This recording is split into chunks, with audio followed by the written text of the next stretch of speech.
Vous vouliez des informations sur Olysée? Eh bien, vous allez en avoir des informations sur Olysée. Je vais vous en donner des informations sur Michael Olysée. Voilà, aujourd'hui, il y a encore du très lourd. On va aussi parler de la possible arrivée d'un numéro 9 cet été au Real Madrid. Mais comme d'habitude, avant de passer ce bon petit moment ensemble, prends tes petites pipasses, prends des petits bonbons, prends ta boisson et on est parti. Et là, c'est très intéressant ce que nous raconte la presse allemande. Donc, je vous ai mis l'article de ma collègue de Foot Mercato, comme ça, vous avez euh, les informations en français. Voilà, c'est plus intéressant que si je vous mets l'article en allemand avec des informations qui viennent de Kicker. Donc, on va faire juste un petit récap vite fait. Hier, je vous ai fait une vidéo dans laquelle j'expliquais que voilà, le Bayern voulait prolonger rapidement le contrat d'Olysée, histoire de ne pas risquer que le Real Madrid arrive, s'engouffre dans la brèche et parvienne à convaincre Olysée de quitter le Bayern. Eh bien, c'est raté. C'est raté parce que ce que Kicker nous dit, c'est que oui, le Bayern souhaite prolonger Olysée avec un salaire de fou, 25 millions d'euros par an. Mais ce que nous explique aussi Kicker, c'est que le très sérieux média allemand ajoute que Michael Olysée a rejeté une première demande informelle de prolongation de la part du club en début d'année et qu'il n'a toujours pas encore fait connaître sa position.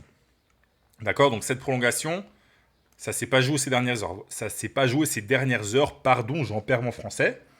Mais ça fait déjà quelques mois que le Bayern travaille dessus. Sauf que depuis, Olysée, il n'a pas donné de nouvelles. Là, le Bayern, là, ils sont en mode ouais, Michael, t'es où? Ouais, Michael. Et lui, il répond pas, il s'en bat les couilles. Il s'en bat les couilles, il répond pas. Et Kicker qui rajoute des informations qui nous expliquent que voilà, donc le média a consulté des sources et qui précise que le Bayern est un peu désarçonné par le français. Voilà, c'est un joueur qui est difficile à cerner et qui est insaisissable. Donc voilà, le Bayern là, le Bayern ils sont pas rassurés. Voilà. On va parler français. Le Bayern ils sont en train de se dessus. Voilà, ils sont en train de se faire dans la culotte. Et c'est normal. Il y a le plus grand club du monde qui veut recruter Olysée. Moi, je ne suis pas supporter du Real Madrid, mais voilà, bon, c'est quand même le plus grand club du monde. Je pense que vous êtes tous d'accord. Olysée peut jouer avec Kylian Mbappé. Voilà, ils s'entendent bien en équipe de France. Donc forcément, c'est très intéressant pour Olysée. Donc le Bayern, là, ils se disent ah, purée, il risque de nous échapper. Après, voilà, bon, est-ce que c'est correct de la part du joueur de se comporter comme ça? Bon, ça, c'est une autre question.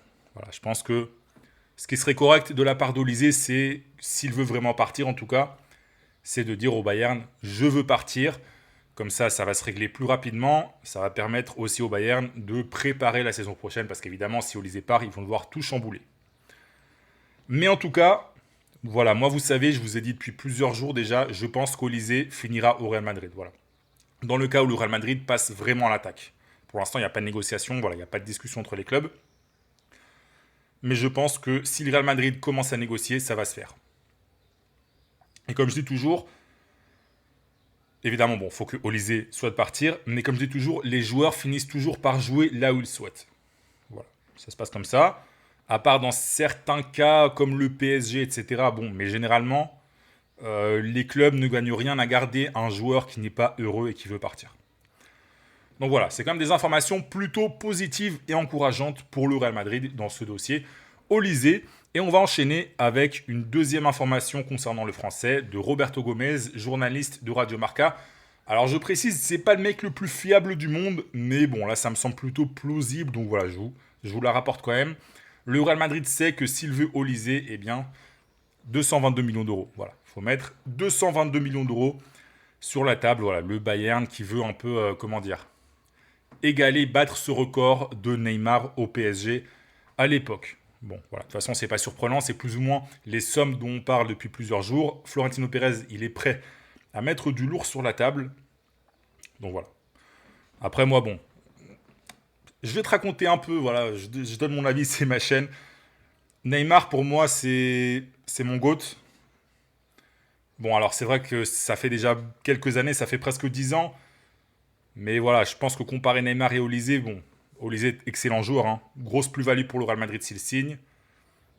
Mais je préfère quand même largement Neymar, et je pense que Neymar, à l'époque, était un meilleur joueur que ce qu'est Olysée aujourd'hui.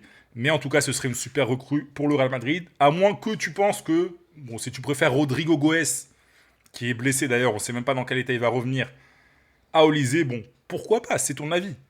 Mais je pense quand même que ton avis, il est un peu bizarre. Voilà.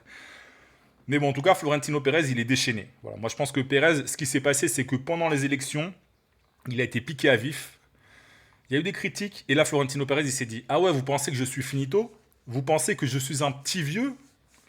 Vous pensez que je ne sers plus dans ce football moderne, que je ne vaux plus rien? Eh bien, vous allez voir. Bim, bim, bim, Konaté, Cucurella, Bernardo Silva, etc. Enzo Fernandez pourrait suivre, Olysée pourrait suivre. Donc voilà, Florentino Pérez, il est en roue libre, et c'est bien. Voilà, c'est bien pour le Real Madrid, parce que le mercato, pour l'instant, il est très intéressant, et il est surtout cohérent.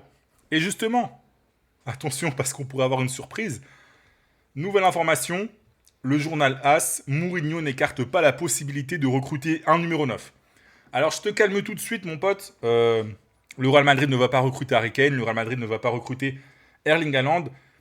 C'est Mourinho qui voudrait un profil à la Joselu. Donc voilà, un remplaçant, pas une superstar, un remplaçant. Un mec que tu fais entrer en cours de match, quand ça se complique, voilà. Tu mets ton grand gaillard dans la surface, t'envoies des centres et tu croises les doigts pour qu'il place une petite tête et qu'il l'envoie au fond des filets. Voilà. C'est un peu ça ce qu'il veut Mourinho. Et dans l'article, on nous dit aussi que Gonzalo pourrait plutôt jouer à droite. Il ne faut pas oublier qu'avec le Real Madrid Castilla, Gonzalo joue effectivement sur un côté et que Hendrick va bien revenir, mais que Hendrick est aussi un joueur qui peut jouer sur le couloir droit. Bon, après, si Olysée arrive, Gonzalo Hendrick, bon, je ne sais pas ce qu'ils vont faire, mais en tout cas, un numéro 9, c'est une possibilité. Alors, ce n'est pas une priorité, d'accord? La priorité, c'est un défenseur central, un milieu de terrain et Olysée, d'accord? Donc, le Real Madrid ne va pas devenir fou, comme on dit en Espagne, no se va a volver loco, pour recruter un numéro 9, mais c'est une possibilité, voilà. C'est dommage parce que Muriçi, l'attaquant de Mallorca, correspond exactement à ce profil, mais il vient de signer à Fenerbahçe en Turquie.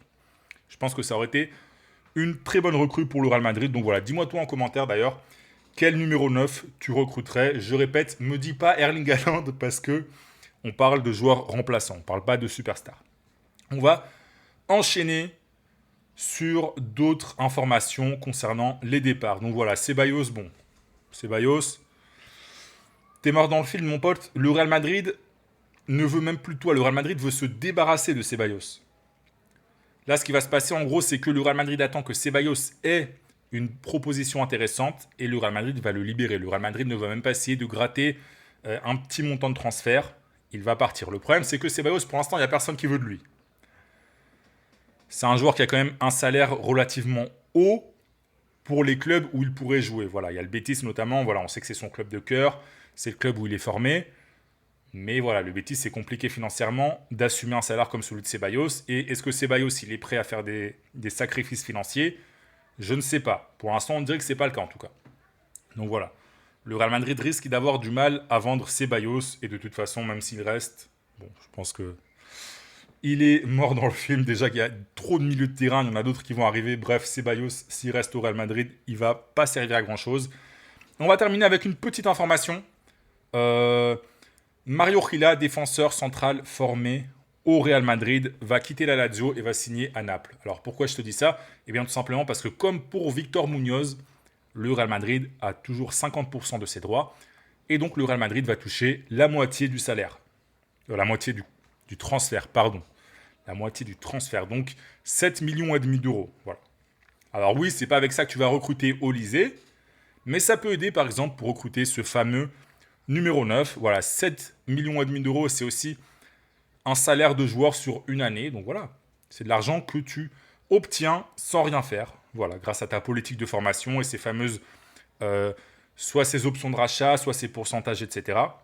Donc c'est intelligent, le Real Madrid qui continue de faire entrer de l'argent sans rien faire. Donc voilà. On est arrivé au bout de cette vidéo. Donc voilà, ce que tu dois retenir, c'est surtout Olysée, le Bayern n'est pas serein. Le Bayern commence à avoir très peur du Real Madrid dans ce dossier. Et Mourinho qui pourrait demander l'arrivée d'un numéro 9. Je répète, un numéro 9 remplaçant. Donc voilà, si tu es fan du Real Madrid, comme je t'ai dit avant, tiens, dis-moi quel numéro 9 tu penses que le Real Madrid devrait recruter? Voilà, qui serait un bon profil selon toi? Alors, je ne sais pas pourquoi le nom de Mateta m'est venu à la tête. Mais Mateta, par exemple, le français, ça pourrait correspondre. Peut-être un petit peu cher pour un remplaçant, mais ça peut correspondre. Bref, donne-moi ton profil, ton joueur en commentaire. Si t'es fan du Real Madrid, like, abonne-toi, active la petite cloche et reste très attentif parce qu'il y a plein de vidéos très intéressantes qui vont arriver dans les prochains jours.